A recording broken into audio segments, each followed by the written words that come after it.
We're not doing it to be green. We're not doing it because it's going to help the climate, although both those are great things. DOD has gotten extra unbudgeted fuel bills for 2011-2012 of $3 billion. These price spikes, they're going to undermine our ability to be good warfighters, and they're going to undermine our ability to do the mission that America's given us. Power can be a weapon. Power can be a vulnerability. We've got to move to a more stably priced, American-produced source of fuel, which we're doing in alternative fuels.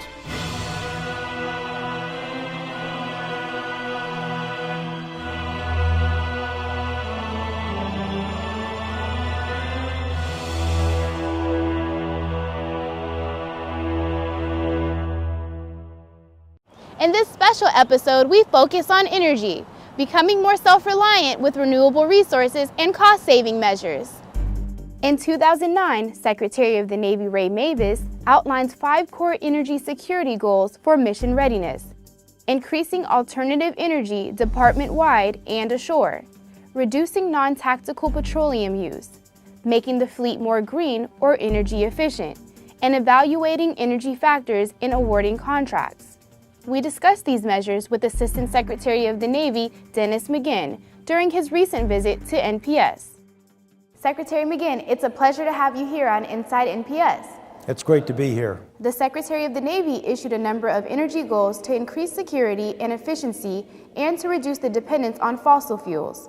Where does the Navy now stand in regard to those goals, and where does it need to go? The reason that we have those goals, and we are making great progress towards achieving them, is all about warfighting readiness and operational effectiveness and efficiency. And we really are putting it right at the center of what we are as a Navy and Marine Corps expeditionary team, globally deployed, and we recognize that energy is a key component of everything that we do. As a nation, as a Navy and Marine Corps team, indeed, the entire Department of Defense. The progress we're making ashore towards our goal of getting 50% or more of our energy from alternative energy sources by 2020 is really, really good. We've got a new 1 gigawatt task force that we put together. We have the Renewable Energy Program Office working that. We've let contracts in the past couple of months for our biofuels. The fleet is incorporating more and more procedures that use existing technologies in our ships and our aircraft to basically get the most mission effectiveness out of every gallon of fuel or kilowatt hour of electricity ashore. And so across the board, we feel we're making good progress. Still a lot of good work to do, and we've got a great team that are working that throughout the Navy and Marine Corps. There's been talk about changing the culture of the Navy. Sir, how does your team go about making that culture change happen? It's a really, really great question. We have 3 ways that we think about achieving our energy goals. One, of course, is technology. We love to talk about biofuels or microgrids, solar, wind energy, biomass, etc. And that's important, but it's insufficient to really get us to where we need to go to achieve better warfighting effectiveness. What we need to do is have partnerships across government, partnership with states for our installations, and partnerships with the private sector to make sure that we are aware of the best practices, the best technologies that are coming along and that can help us to achieve our goals. And the last key component is what you mentioned, culture change. We have to increase our level of knowledge, our level of commitment through that knowledge about what an essential part of being in the Navy and the Marine Corps is related to energy. Every service now talks frequently about energy independence as a force multiplier. Sir, why has energy become such a critical issue across the DoD as a whole? I think because those of us in the national security business are very, very pragmatic. And we're also focused not just on the next business cycle, the next election cycle. We have to figure out what kind of security environment in which our military forces are going to be operating in 5, 10, 15, 20 years in the future. And when you do that, you see an increasing role for energy we can do it right, or we can just kind of sit back and say, hey, business as usual, it's going to be okay, there'll always be enough petroleum, there'll always be enough electricity. We recognize that that's not the case, and because we're forward-thinking in our planning, because it takes so long to build and operate the military forces in all of the services, we recognize that we've got to make changes in our energy portfolio now in those areas of partnerships, technology, and culture. After the break, we continue our discussion with ASN McGinn and highlight how NPS is helping to diminish the service's dependence on fossil fuels.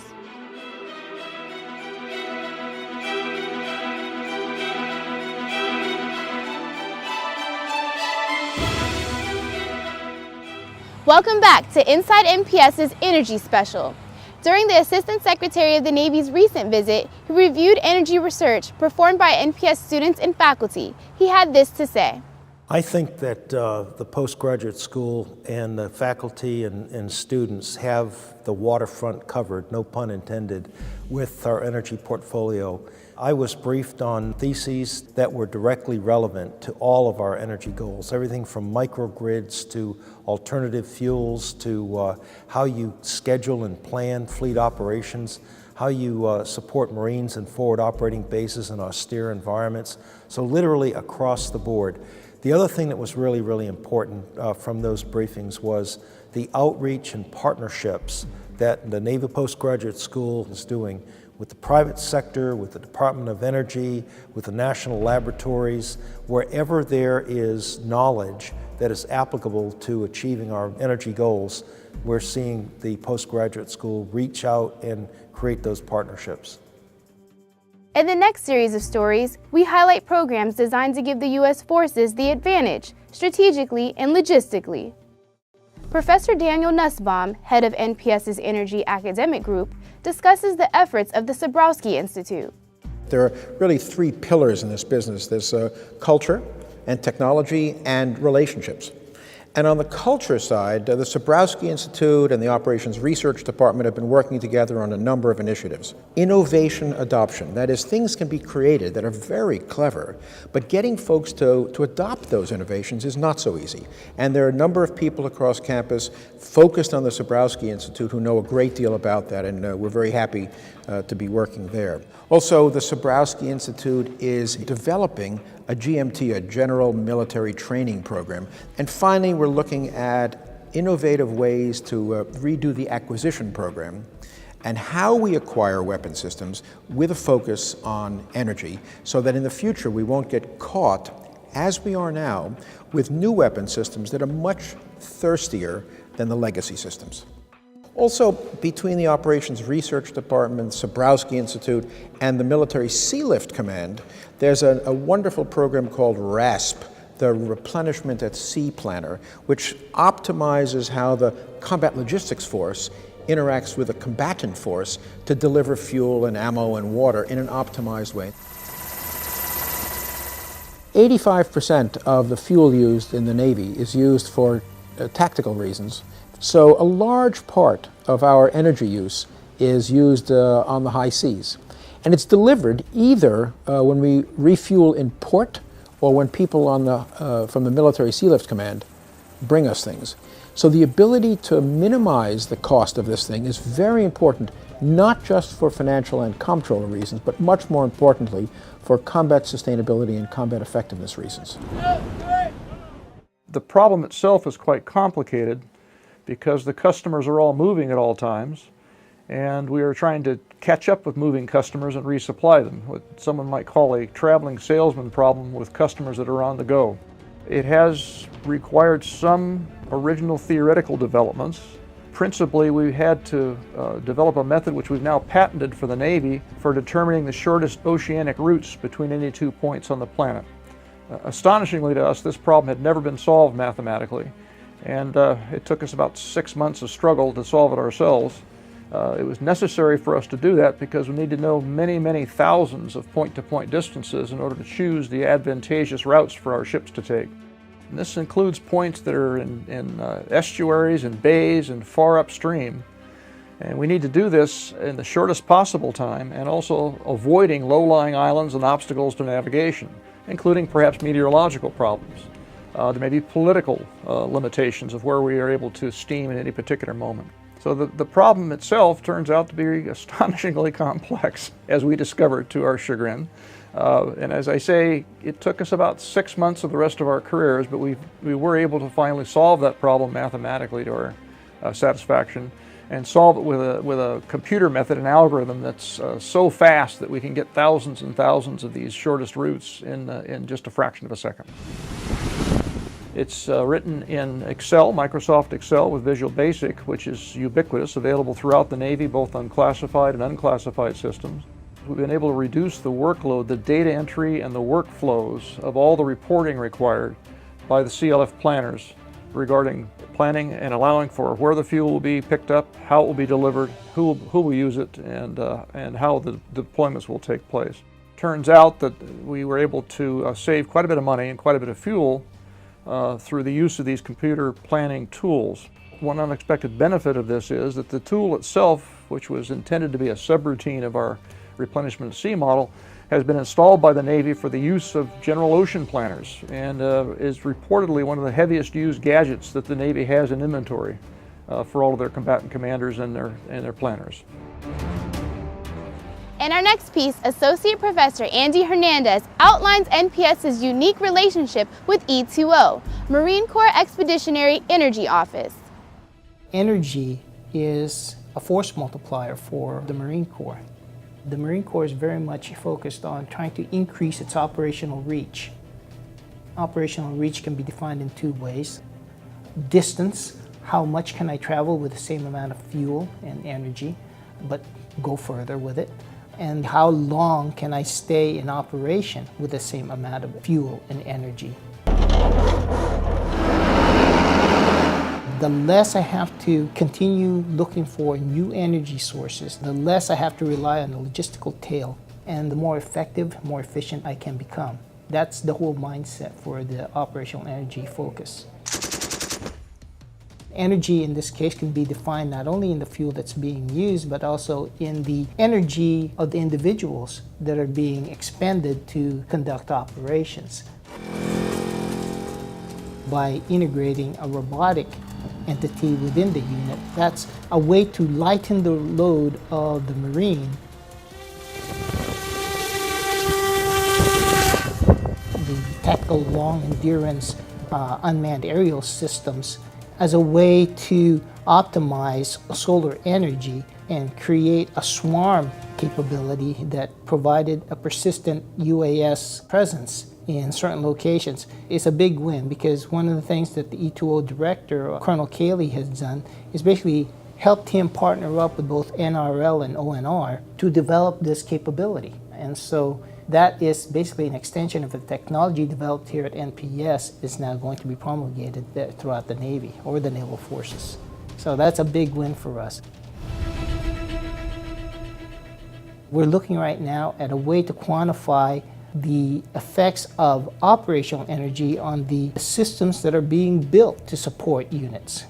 That's a dashboard capability. Basically, it's a trade-off analysis tool, a visual trade-off analysis tool. That's being developed as a way for E2O to quantify the real impact of operational energy, not only an operational effectiveness position in further arguments for different kinds of systems, but also it's a cost position that can be used as part of a discussion on which systems to support.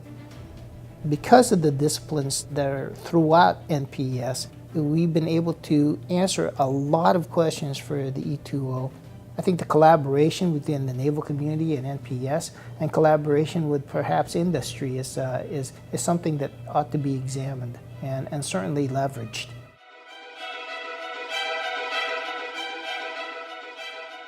When we come back, how NPS is preparing energy-minded officers.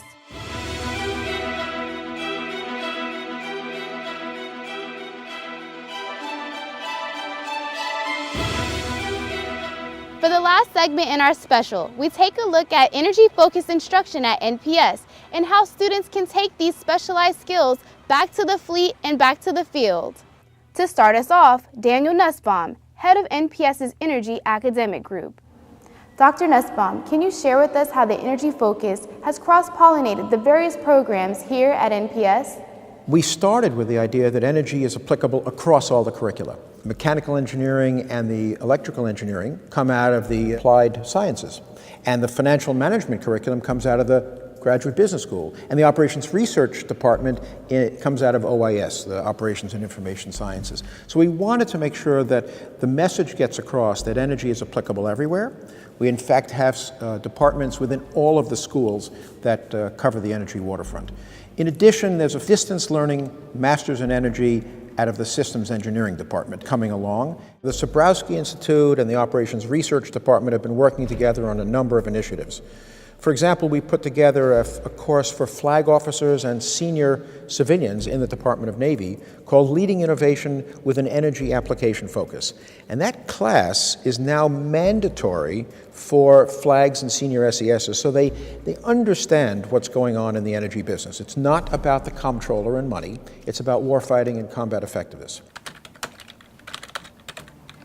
So I'm Commander Peter Ward, I'm a Supply Corps officer, and I teach a class here at NPS called Energy Logistics in Warfare Operations. We're training the officers that have the quantitative skills and the right perspective to be able to inform good energy policies out in the fleet and to make good energy operational decisions, whether that's scheduling refuelings at sea, scheduling air-to-air refueling, or making broad policy decisions about the Navy's use of biofuels or investment in new energy technologies in the future. Energy is a critical component of the way we fight wars today. It's an operational enabler, and if you don't have it, it's a significant operational distraction to get it. If you're making the technology more cost-effective and fuel efficient, you'll have a better chance of getting that technology adopted. What I'm looking at is the use of tactical power systems and smart energy management in those systems so we can make decisions about what loads we power, when we power them, with the intention of reducing the amount of equipment we have to bring into theater and reducing the amount of fuel that we burn in order to fulfill our tactical energy needs. Ultimately, I'd like to see us get to the point where we can bring less equipment with us, we can operate it more efficiently on the battlefield, and have to worry less about energy in our tactical operations. Solar, wind, wave energy, they're interconnected. You're not going to be able to use solar energy in certain parts of the world, certain parts of the country. And I think wave energy will be a great supplementary action to coastal areas, islands, and Navy bases. You're going to have to look at a hybrid system.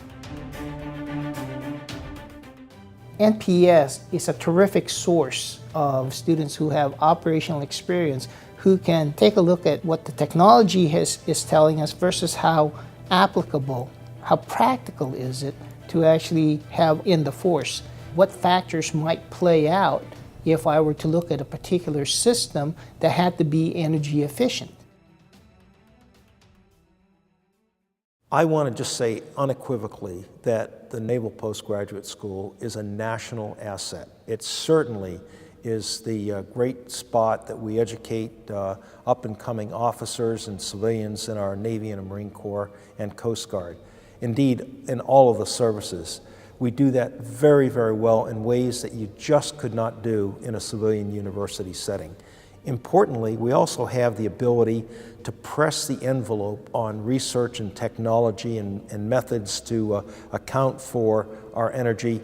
And I've been very, very impressed, not just by the great faculty, world-class faculty we have here at Monterey, but also by the students. Their enthusiasm, the relevance that they see to the whole energy program. Indeed, all of the disciplines, whether it's financial management or political military or some of the hard technical science and engineering programs, is really, really inspiring. And that will have a benefit to our fleet and to our Marines going forward for many decades. We thank Assistant Secretary of the Navy, Dennis McGinn, for sharing time with us. Remember, energy awareness is not just 1 month out of the year. Energy efficiency is combat readiness and effectiveness. We thank you for watching. Until next time.